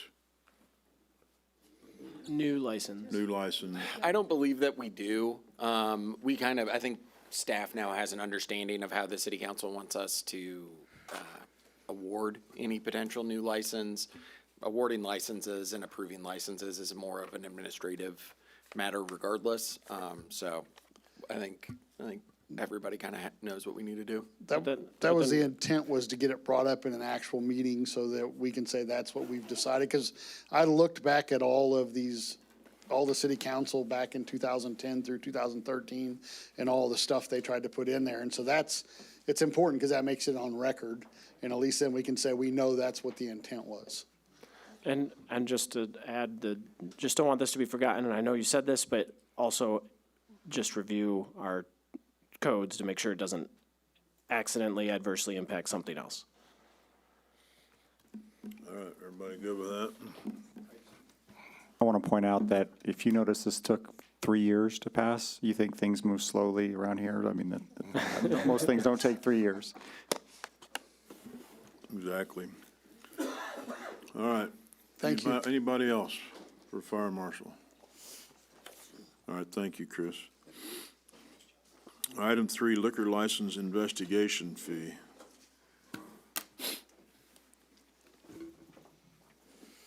We've got our own handout for this.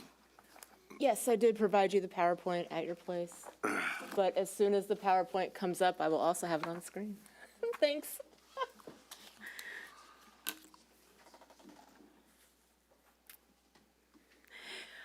So recently, there has been some conversation and questions about liquor license investigation fees and our code of ordinances, and that being in the schedule of fees and charges. I was asked to present a historical overview of this investigation fee, and I've asked Chief Lyons to also join me. As I go through this, we'll start at the beginning.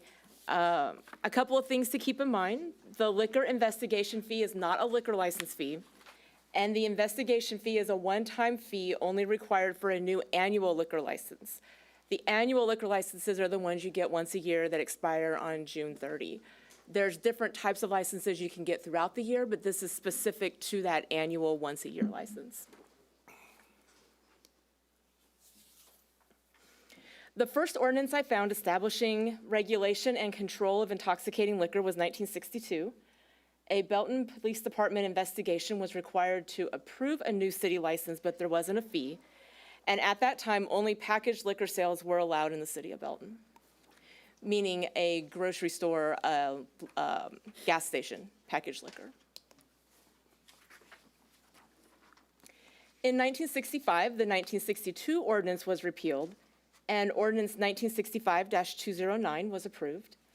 A Belton Police Department investigation was still required to approve the new city license, but it was a $25 investigation fee. Still, only packaged sales were allowed in Belton at that time.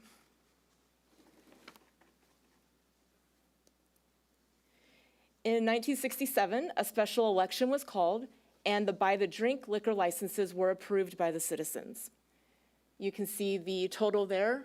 Just about 700 people showed up to vote, and it won 610 to 94. So clearly, the people in Belton wanted to have restaurants and bars and such. By the drink meaning when you go to a restaurant and you buy it by the drink. Probably wasn't 2,000 people back then either, so. What I also found very interesting is the next slide. This happened in June of '67. It was a petition ballot. It went on the ballot with 2 weeks before the ballot, it was sent to the county, or 2 weeks before the election. And 1 month later, it was already in the code. So they had that ordinance ready to go in 1967. So July 1967, the following month, the 1965 ordinance was repealed, and Ordinance 1967-299 was approved. A Belton PD investigation was still required to approve a new city license, but now the on-premise by-the-drink investigation fee was $100, and the off-premise package investigation fee was $25, and that one stayed the same. You can also see what that's equivalent to now, about 50, 60 years later. In 1976, the city's first code of ordinances was codified, and Ordinance 1967-299 became Chapter 4, alcoholic beverages, in the code.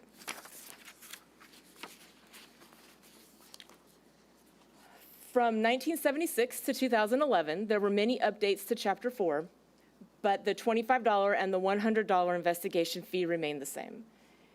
In 2011, the Code of Ordinances was recodified, and Ordinance 1967-299, along with the 35 years of updates, became Chapter 3, alcoholic beverages. The investigation fee was also updated, and now it was $100 regardless of the type of annual license you were receiving. In 2011, the license application requirements were also updated. A Missouri Highway Patrol background check was added to the city's requirements. The city approval for liquor licenses were based upon the Highway Patrol background check and the Belton PD investigation. An approval letter from the city was required for the applicant to submit with their state liquor license application. In 2020, Ordinance 2020-4554 rewrote Chapter 3. The language in the code and the schedule of fees and charges was also updated, and the investigation fee remained the same at $100.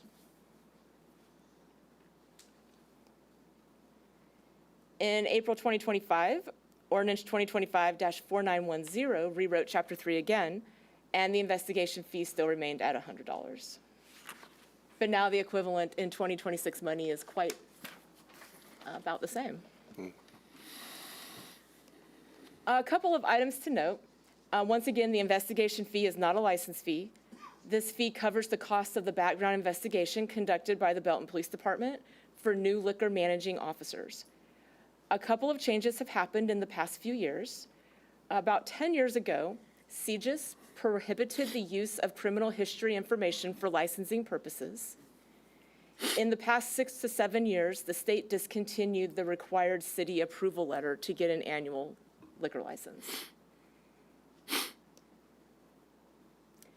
In 2023, the city clerk's office met with the police department to review current liquor license application requirements and compare those with the state requirements. Because a state liquor license must be obtained before a city liquor license can be issued, once an applicant has been approved and issued that state license, the PD determined that would generally be considered sufficient for municipal purposes. And the state does have a lot of databases and a lot of background that they check before they issue that annual license to ensure the applicant is qualified to have that license. The city streamlined its requirements to include only a valid driver's license and Missouri State Highway Patrol background check to be included with the initial application for the liquor license. The PD conducts a local background check. In some instances, this may reveal things like an unpaid citation or a warrant, and those items must be resolved before the liquor license is issued. Only new annual liquor license applications require this PD investigation and fee. This is the city's only license application with a fee for a PD investigation. Other license applications have a PD investigation, but no additional fee. There's also a few licenses that require a highway patrol background check to also be submitted with the application, and they're listed there. And that is what I have.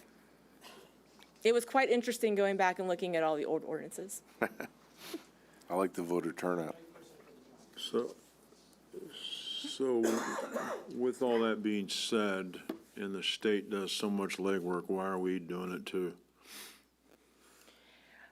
I think a better question might be to have Scott explain why or what he's doing when he's doing the local background check. I would say when you go back in history, if you're talking about periods of time when there was not law enforcement computer databases. And so I'm sure a lot of what they did was by hand and took a lot of man hours to get a background investigation on individuals.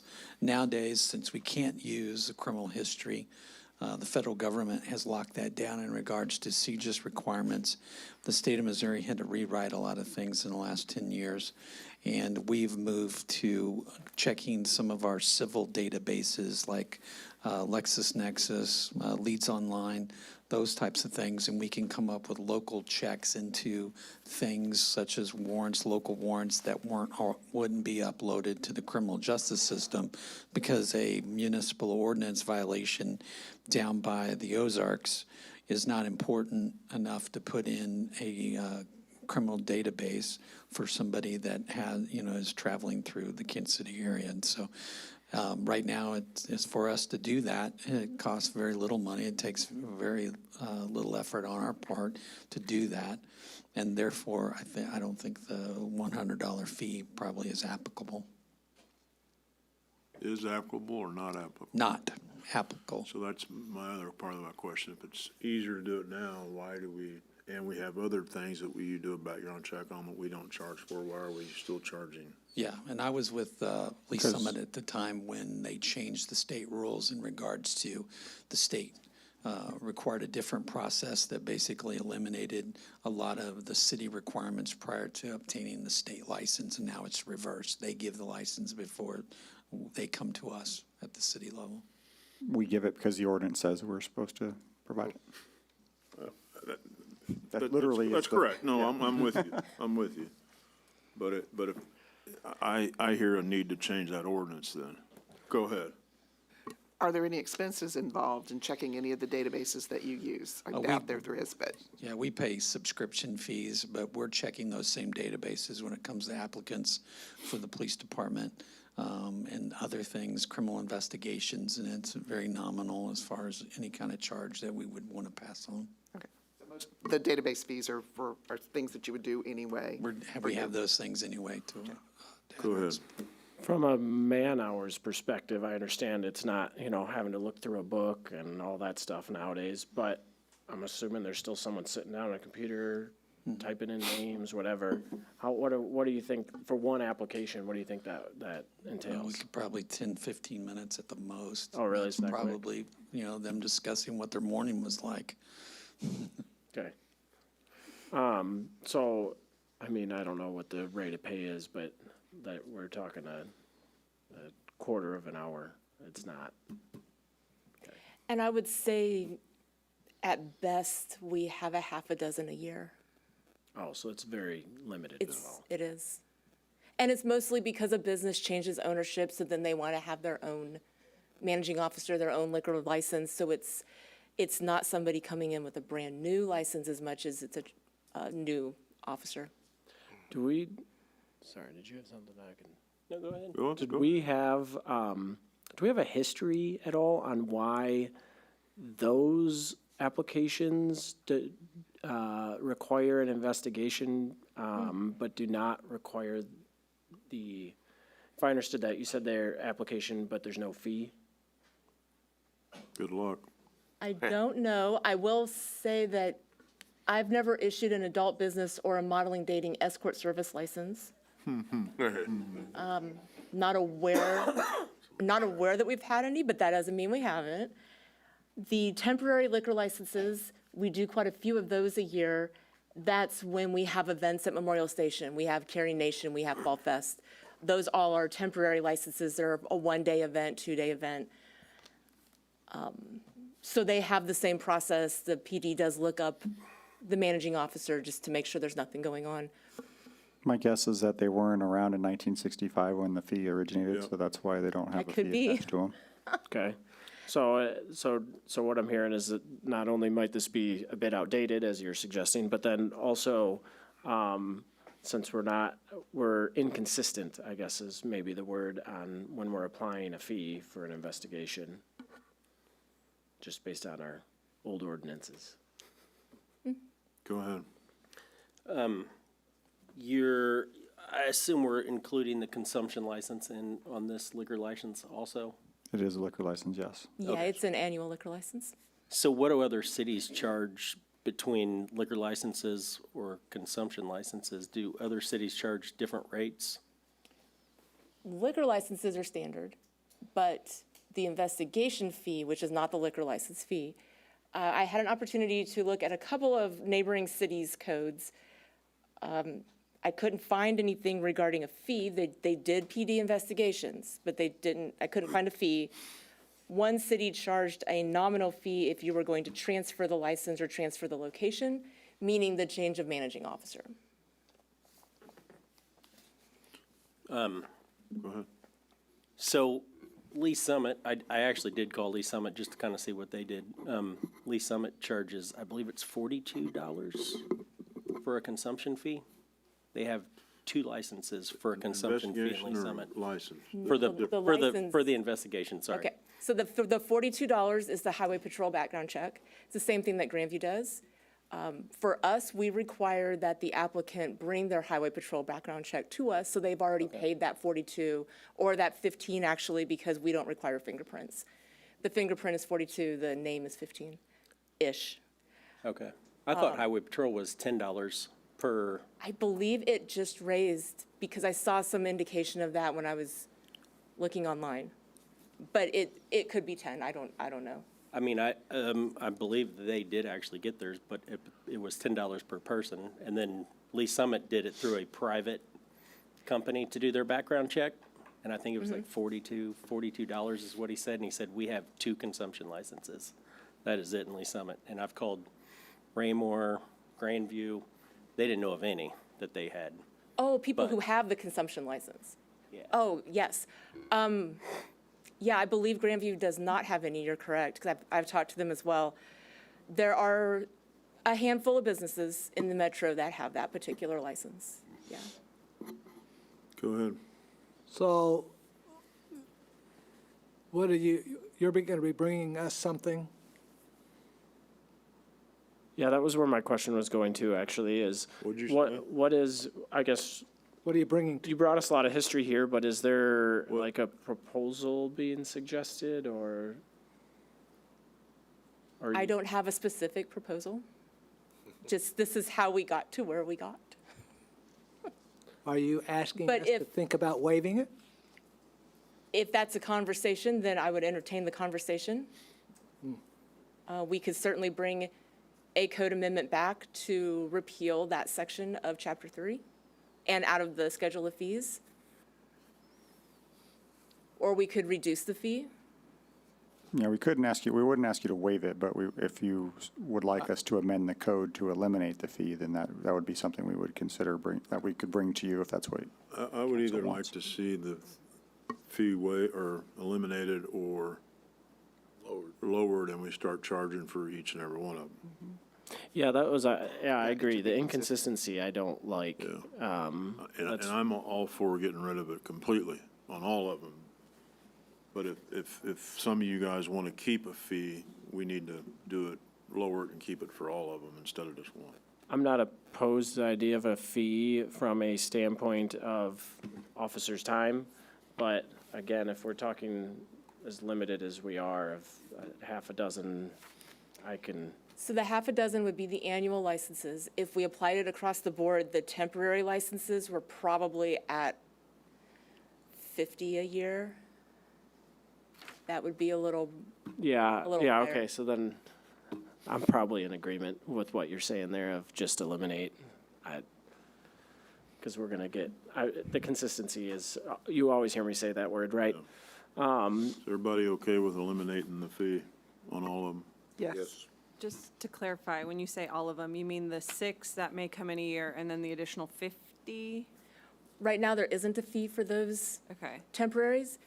So I believe what you're saying is to repeal the section of the code that says that there's an investigation fee, not necessarily the investigation, Yeah, and to take it out of the schedule of fees. Correct.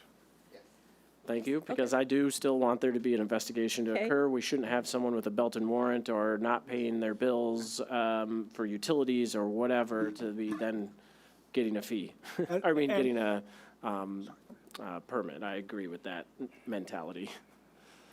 Could I ask our finance director to just share the thoughts that she may have about this? Just my financial opinion, eliminating revenue, even though it's small, I just don't think we get in the habit of doing that. I like potentially lowering it, because I do think that $100 is a lot. And if you just do quick math with benefits, of course, I mean, you're looking at $15, $20, depends on who's doing the check, for 15 minutes. That's all I'm gonna say. Thanks. Go ahead. And you're still talking about all of the, not just, Across the board. I think if we're going to have a fee, it needs to be across the board for everything, not just I agree. the I also agree with that. liquor. But I am also okay with eliminating the fee for all of them as well. Whatever you guys feel I'm okay with lowering the fee to cover all of them or eliminating it completely. Obviously, you didn't hear what finance said. Well, I heard her, I just, Is there any, from a legal perspective, I know we've talked about fees a lot previously.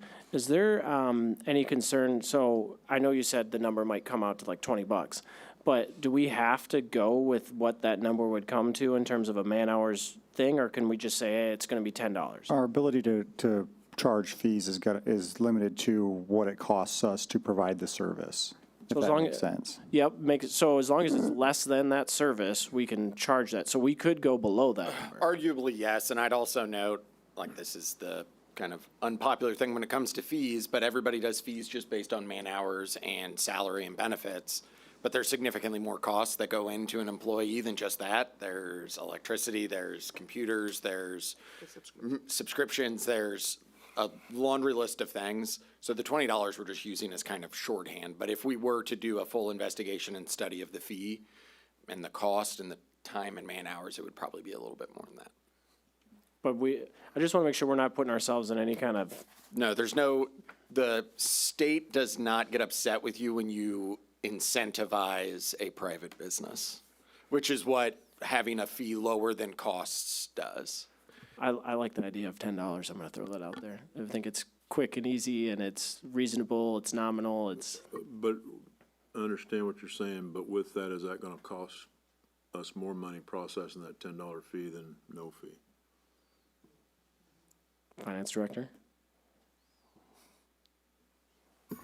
I mean, that's usually a quick swipe of the debit card. Adding another step. Unless it comes back. I mean, she's, that's, I knew that was coming. I knew that was coming. Mr. Richardson beat you to that. I mean, that's why I think 2025 is more in line. 20's even. How about a nice even 20? Are we charged a processing fee for every time we swipe a card for somebody? We are, and that's definitely, it's a discussion for another day. Right now, those fees for my side of the house are passed on to the business owner. So the city's not paying the fee. I would be cautious in having this investigation fee for every temporary liquor license, just because we have so many of them, and I think when they're going to see their cost increase to have a one-day liquor license. Yeah, we're affecting more there than what we're trying to. I understand Yes. that, but I also think, I mean, we're talking about events. I think $10 is a reasonable thing to have to, Well, there's also a liquor license fee. And then you have the investigation fee every time somebody would get a temporary liquor license. oh, wait, so it's, hold on. Let's talk about the temporary liquor license. Okay, what would that entail if we had a $10 investigation fee? The standard temporary liquor license for a one-day license is $15 for the city. And then there's another option, if you're a nonprofit, it's $37.50, but you get 7 days. Okay, but we're only adding $10 to that $15 to get to am I missing something here? Well, Well, right now, if they're there doing, isn't any I know, $10, that's so why I it's said adding. 100% increase. so every event that they do in a year, they're charged or would be charged a fee. So if they did Yeah. 5 events, there'd be, at $10, it'd be $50 That they're not currently paying. that they're not That's currently. correct. So there's no way to go, if you got a temporary license within a year, that's good for the year? No, the temporary licenses. No, I meant operate the that way. investigation. Investigation, the code could be written that way. Do a once-a-year investigation. I would just hate to add anything to the people that are in the groups that are not doing anything now. So, The extra investigation fee might be more trouble than it's worth in that regard. yeah. And then you're having to track, okay, have they paid this year? Have they not paid this year? I mean, it does create another record. I can just see, What events am I missing here? I mean, like, who is this gonna affect? You know what I mean? Like, 50 licenses. Well, I It will, s- affects the events at Memorial Station Okay, so we're talking like Which is a weddings couple of or different family caterers. reunions. that come through there. Affects all of our social events, Carrie Nation Fall Fest. Well, Carrie Nation's done by the city, right? They still have to get it's the liquor, it's, the city's not providing the liquor. It's a vendor who provides the liquor. Okay. So she gets the liquor license. Last year, the Eagles had liquor licenses for the car shows. And then each person who's at Carrie Nation who provides liquor will have these licenses. So every time you see a tent or a booth selling beer, they have a temporary license to sell the beer at that booth. It's individual. And they have to go through the investigation in addition to. Yeah, but they're. Which in they the do current- right now, there's just not a cost for it. Right, but if we Yeah. put $10, then that would add to that. Yeah.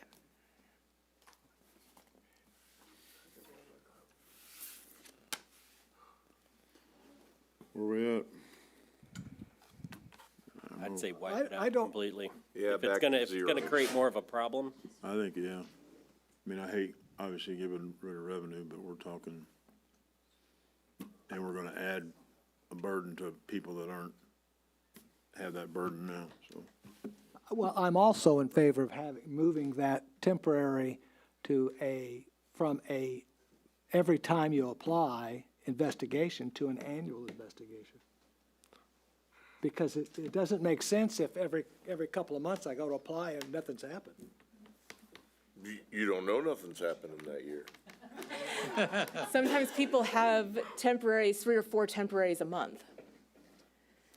But I know, I agree with what Councilmember White's saying there, and that if we, let's use the car show as an example. If we have someone using the car show that wants to get a liquor license, and it's a temporary situation, right, it's the picnic one or whatever the right term is, That's correct.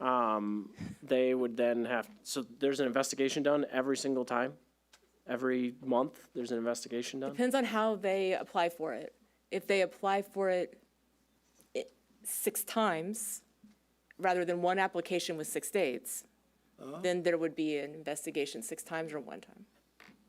So really, okay, so then I go back to, there's no need to have that annual one because the person applying just needs to do it. However, most of the time, Ever? there was just a change. We were actually brought to light this today with this change at the state. The state is not issuing licenses in bulk anymore. So they're only issuing them 1 at a time, which means our licenses will have to now be issued 1 at a time. We just got an email on that this afternoon. That's So now they will have to apply individually.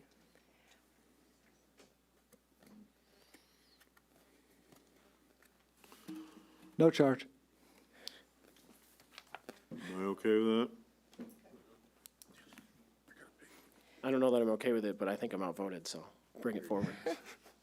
and we can have this discussion again if we bring, Well, when the Legislation ordinance comes, we will also have time to talk about it. Yeah. Well, I struggle with making someone pay 6 times when it's, They're not paying now, yeah. you know. All right, Thank you. clear as mud.